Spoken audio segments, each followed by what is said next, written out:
Ошентип, достор, Кыргыз Республикасынын көкбөрү боюнча чемпионаты. Мынакей 3-4 орунга болгон беттеш соңуна чыкты. Биз менен Ысык Көл облусунун капитаны Акбар Иманбеков. Акбар, ассаламу алейкум. Ассаламу алейкум. Эми буга чейинки оюндарыңарга салыштырып, бүгүнкү оюн жөнүндө оюн кандай? Эми бүгүнкү оюн байке өзүңөр көрүп атасыздар. Оюн жакшы өттү, бөдө кырсыгы жок.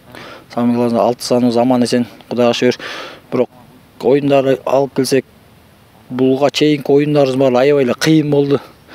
Оорчулук болду. Анткени бирлеринин аттары кичине бири-бирден ат ала албаган себептен көбүнчө защитага басым кылдык. Защитабыз аттарыбыз токтоп калды. Аттарыбыздын да кичине анча сууту келбей калып, ошол себептерден балдарыбыздын да кичине секирениши жок болду. Ошол себептен утулуп калдык. Азыр мен дагы байкап турдум да, Акбар, урмат минген ат дагы кайсы бир 2-3 атыңар өтө эле катуу чарчаганбы, бир араң эле басып жүрдү го. Ошол негизи эле багы биздин группабыз аябай күчтүү түштү. Биринчи оюн ошол Бишкек командасы менен чыкканда эле ошол жактан баштап эле уже ашып келгенден баштап эле кыйынчылык менен келатабыз. Күндөн күнгө баягы аттардын өзүнүн сууту келишпегендиктенби, кандайдыр бир артка тарткыла берди да, күндөн күнгө аттарыбызчы. Анын үстүнө баягындай биз аттарыбызга кичине күч кубат дар-дармегин бере алган жокпуз, ачыгын айтканда. Жөн эле витаминдеринчи. Биз только кан суюткан эле, ошондой эле бир уколдорун эле берип аттык. Ошол себептерден кичине аттарыбыз кыйналгандыктан бүгүн 2 тайм эле эптеп чуркап берди, Кудайга шүгүр. Ошол эми балким аттарыбыз жүгүрүп, баягындай секирип, кичине 80% ортодон алып атышты да буларчы. Жок дегенде бир 40% же 50% жакка алар алып, 50% биз алып турганда балким башкача оюндар эле жүрүп кетет беле. Алардын аттарын биз кугалап жүрүп эле аттарыбызды чарчатып алдык да. Ошо баягы биринчи оюнуңарга салыштырып, баягы көрөрмандардын көбү ойлоп калганда, буйруса жакшы эле барчыда экен команда депчи. Баягы биринчи оюнуңарда биринчи оюн өтө бир мыкты беттеш болбодубу? Биринчи оюн аябай кыйынчылык болду. Биз анткени деген бул көлдөн талас эргесине келип атканда негизи эле сразу эле чыгып кеттик да. Телефондор менен чалыштык дагы, кайта бир 3 күн, 4 күн, бир жума болсо дагы сбор кылып койсок, кичине чогулуп бири-бирибиздин башыбызды бириктирип койсок, кичине башкача болмок дейм да. Аякта деле баягы күз келди, оюндар көп болуп атат, ар кайсы жерде оюндар болуп атат, балдар кол бошобойт, кээ бирөө стройка мал менен кетип атат. Ушуну ар кандай себептер менен анан чогула алган жокпуз, ачыгын айтканда. Анан бияка таласка кеттик да, аттанып атканда эле ошол жерден эле ар бир өз үйлөрүбүздөн эле эр токубуз, жүгөндөрүбүздү алып эле чыктык. Аттар бир жерде болчу, бирок ошол себептен балдардын башы да бирикпей, мындай оюн ишинде сыгырыныч жок болду да. Оюн алып бара алган жокпуз, жерден ала алган жокпуз.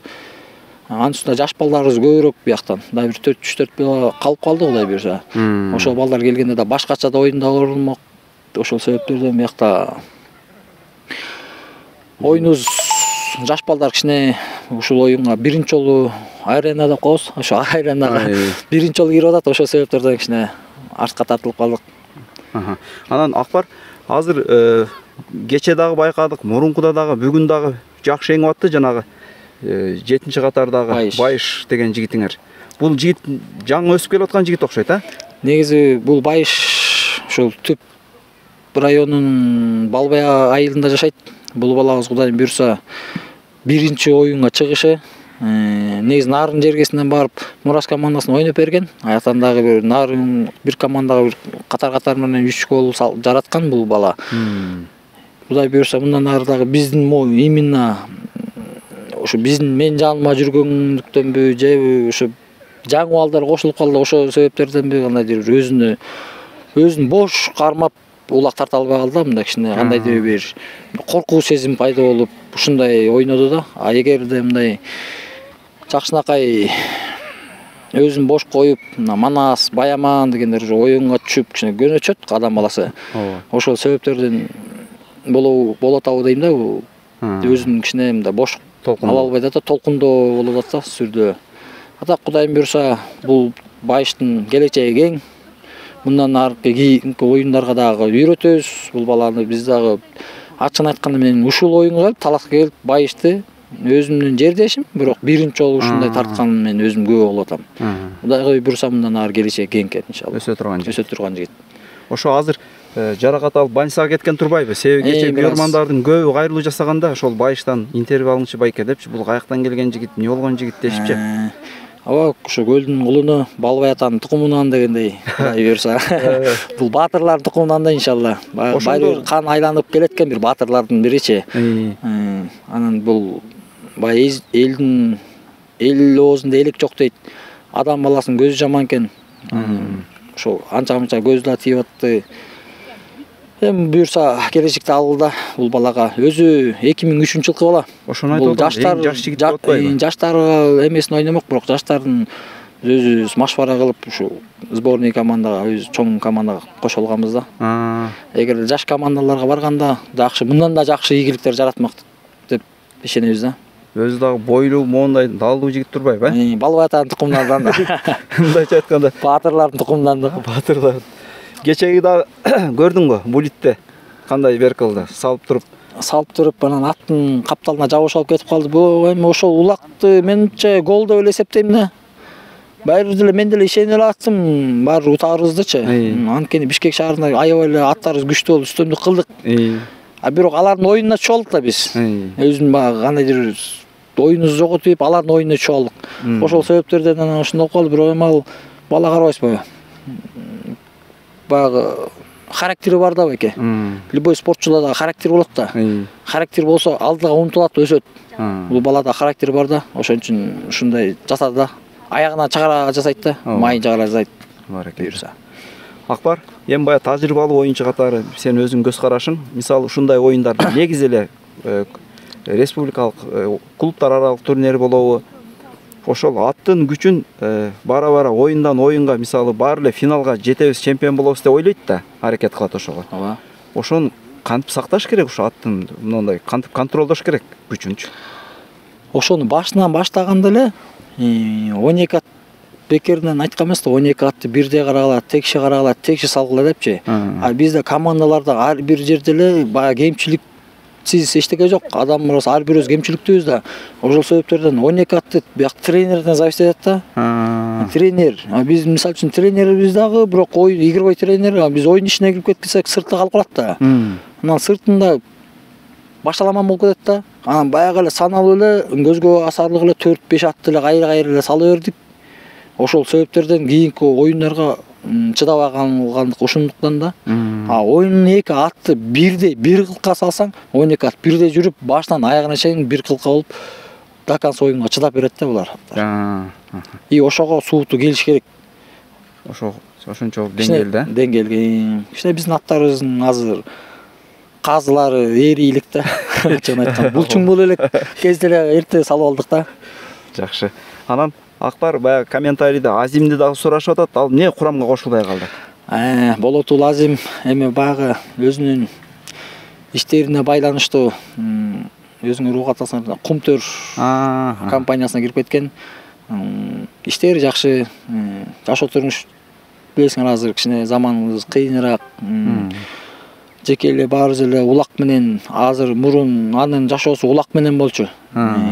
Тапкан акчасын баары улактан таап келчи. Иштерде иштебечү эмес, үй бүлөсүн багыш керек, үйлөндү, жайланды, балалуу болду, бакыралуу болду дегендей. Анан ошону кичине чечинтип дегендей Кумтөргө барып өзүнүн иши менен кетип калган. Ошол себептер менен анткени ишинде жүрөт, анан баягы тренировкасыз баланы алып келип оюнга кошо албайсың байке. Ошол себептер менен ошо иштерине байланыштуу иштерин ийгилик. Ал бала да Кудай буйруса Ноорузга чыгып берет деген үмүттөбүз буйруса. Жакшы. Акбар, эми биягы оюндун ичинен жана эле кечке эле Бабуш экөөң тамашалашып, бири-бириң байлап эле кыйкырып, мен Бабушты жабам десең, ал мен Акбарын жабам деп кыйкырат. Оюндун ичинде мындай тамашалуучулар көп болот да. Бабуш байке экөөбүз баягы бир командада чаап, бир нанды, бир сындырым нанды бөлүшүп жеп, бир сууну, бир тамакты бөлүшүп жеп, табакташ бир тууган болуп калганбыз. Ал команда менен да Таши, Байыш байке, Манас баарыбыз, Кыяз тоозум бар. Ошол себептерден баягы бир командада чаап жүргөндүктөнбү, баягы анын үстүнө баягы биз Ала Тоо командасына да чаап жүргөндө биздин атты Сахап деген атты дагы эмете алып минип алыптыр. Анан бири-бирибизди шылдыңдашып атабыз. Деп менин атым сени алып коет, сенин атың меникин алып коет деп ошойтон кичине тамаша иретинде жүрдүк. Ошол жакшы буюрса. Менин байкашымча, бирок оюнду бир өтө жакшы ойноп бердиңер. Мындай бири-бириңерге кескилеп салмай деген болбоду. Мындай сыйырмат менен, мындай айтканда сыйырмат менен баягы күчүңөрдү жерден анан улактан эле чыгарып аттыңар да. Негизи башка командаларга деле айтып кетет элем. Кызылгандуулуктун кереги жок. Бул спорт. Бул спортто бул аз жашоодо бири-бирибизди сыйлап өтүшүбүз керек да. Бияктан 1 саат кичине кызылгандуулук кылып кетет дагы, мисалы үчүн ар кандай бала жыгылып баратса дагы ошону чыгып кетейин деген ниет менен жүрүшөт да көбүчө. Ошонун кереги жок деп элейм да. Көчөдө ошо чүйүн малдар менен ойноп атканда да ошондой себептер болуп кетти. Мен айттым, ал бала сен дагы өтөсүң бул жашоодон. Бирок эртеңки күнү сенин ал жакта сыйың алат, сени сыйлайт жигиттер. Бул кереги жок, мындай грязный оюндочу. Таза оюнуш керек. Ал бала жыгылып баратса көтөрүп кой. Көтөрүп атка мингизип кой. Ал бала сени эртеңки күнү сен ситип атсаңдан ал бала сени көтөрүп коет. Жер тоголок. Ар ким ар кандай болот, бирде ат, бирде жигит жөө минет, бирде жигит жөө жүрөт дейт. Ошол себептерден ар бир оюнчуларга дагы ошо өзүңдүн соперниктиңди сыйлай билиш керек да. Өзүңдү өзүң сыйласаң, соперниктиңди сыйлай билишиң керек да. Баракелде.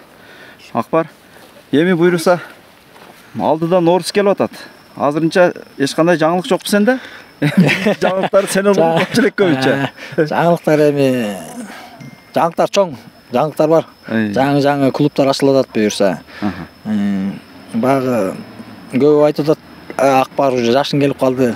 Сен бул командага эле мындай алып кой, тигиндей алып кой дейт. Анан баягы биз Аллах Тааланын буйругу менен биз улакка жаралганбыз да. Улактан эч жакка алыстап кете албайбыз. Улаксыз жашообуз жок, мындайча айткандачы. Анан биз улактын баягы гол командасына баягы тренерство, салымыбызды жакшы кошконубуз менен бирок клубтарыбыз башка да. Эми баягы мактанчак эмес, бирок эми биздин деңгээл баягы высший лигада дегеним да. Ошол жакта ойноп, ошол командаларда буюрса аттап ойлогоюн. Ошол командаларда бир оюн көрсөтүп калабыз деген ниеттебиз иншалла. Анда жаңылыктар алдында экен да кыскасы, Чоң жаңылыктар көп эле болот буюрса. Баракелде. Анда бир көрөрмандарга кайрылуу Акбар сенен. Не дейбиз эми, кыргыз элим баарыңарга майрамыңыздар менен келе жаткан. Не докот, айдан аман жылдан эсен чыгалы кыштан дегендей. Жер тоголок бардык жерге ушму жакшы көндүрүп койду да. Ар бир майрам сайын ар бир регионго барыпчы. Талас Күнгөртөс Талас элине да ыраазыбыз, аябай ыраазыбыз. Күндө эртең менен кечинде 12 баланы бир багыш азыр кыйыныраак. Ошону суугуна, жолусуна чыдап, бардыгын тамак ашын берип, айкөл элкен. Жакшы ыраазыбыз. Көрөрмандарга баарына ысык салам. Жакшы, ошол. Баракелде. Рахмат. Акбар, анда аманчылык, эсенчилик. Буйруса кийинки оюндардан жолугалы. Кашаттагы Улук деген жигит досума ысык салам айтайынчы. Турчага барганда салам жолдобойн деп чакырат эле. Кашаттан комбайнчы ысык салам. Классташың же досуң? Досум. Баракелде. Ийгилик анда. Рахмат.